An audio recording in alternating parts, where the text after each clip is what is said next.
What's good, guys? Fantasy Joe back here with my Week 11 running back rankings. If you guys are new to the channel, make sure you hit that subscribe button, hit that like button. And if you have any questions or comments, drop them in the comment section down below. As always, I respond to every comment. So if you guys ever need a fantasy advice on a trade, start, sit, whatever you guys need advice on, I've got you. You're in a dynasty league, a super flex, whatever the format is, just let me know. And I will help you guys out. Happy to do it. But it gives you that edge. Waiver wire videos every week, rankings videos every week, spy lows, sell highs, all the fantasy info you need. So if you want to win that championship this year, hit that subscribe button. It's that simple. But let's move on to Week 11 running back rankings. These are half-point PPR as always. Number 1, Christian McCaffrey. And I probably should have put who they were playing in there. Christian McCaffrey is playing the Seattle Seahawks. But yeah, Christian McCaffrey is back to his normal role. He is that dude moving forward, catching the ball. And I think he's going to have a lot of touchdown upside rest of the season.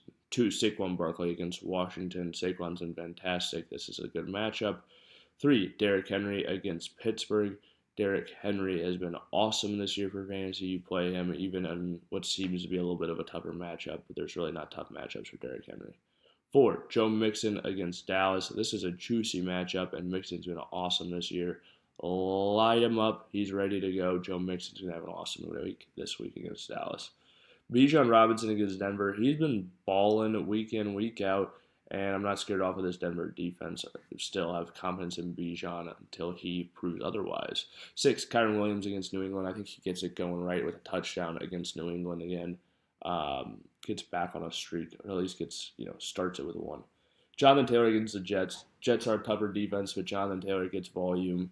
And the Jets' defense wasn't quite what we've seen them be in recent years either.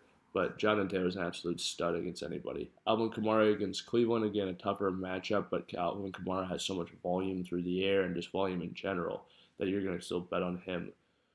Jahmyr Gibbs against Jacksonville should be a good matchup for the Gibbs on the ground. Just depends on how much they are involving him in the second half of this contest. I don't expect this one to be close at all. Achane against Vegas. Achane's been catching a ton of passes. Didn't work out for him this last week, but you're going to bet on that type of volume. 11, Breece Hall against Indy. Hall, another guy who's been scoring a lot of his points through the air. Hasn't been what you hoped for, but I think this is a good matchup for him against Indy, especially for the pass-catching upside. They've got a solid run defense in the middle, but I think they'll be able to get him involved in the passing game. Kenneth Walker plays San Francisco. Kenneth Walker is an absolute stud. He's catching a lot of passes in these games.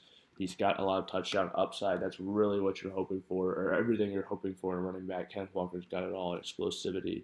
So you're playing him against San Francisco. 13, Kareem Hunt against Buffalo. Not the best matchup for Hunt, but, actually, on the ground, it's a very good matchup. But scoring-wise, they've been pretty good recently, Buffalo's defense. But if you can score on them, it's on the ground. Kareem Hunt, I think you get one more smash play out of him before we see Pacheco start to factor into things rest of season.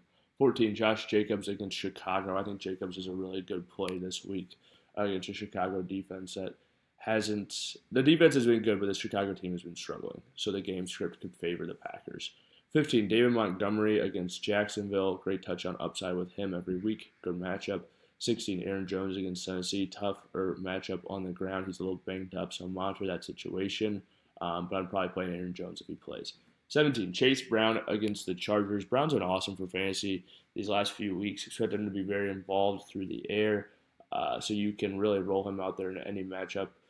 18, James Cook. It's a tough matchup for him on the ground against Kansas City, but they need him. He's such a major engine of that offense. If the ground game's not working, you hope they involve him more in the passing game. That's no guarantee, but you still have to play James Cook even in these tough contests unless you have some slam dunk plays over him. J.K. Dobbins against Cincinnati, the volume he's been getting recently has been fantastic, and his end-of-year numbers are starting to look more and more efficient, so you can play J.K. Dobbins for sure. 20, Ramondre Stevenson against the Rams. We're getting a lot of volume, and this offense has been better, even though it hasn't necessarily reflected in Ramondre Stevenson's efficiency improving.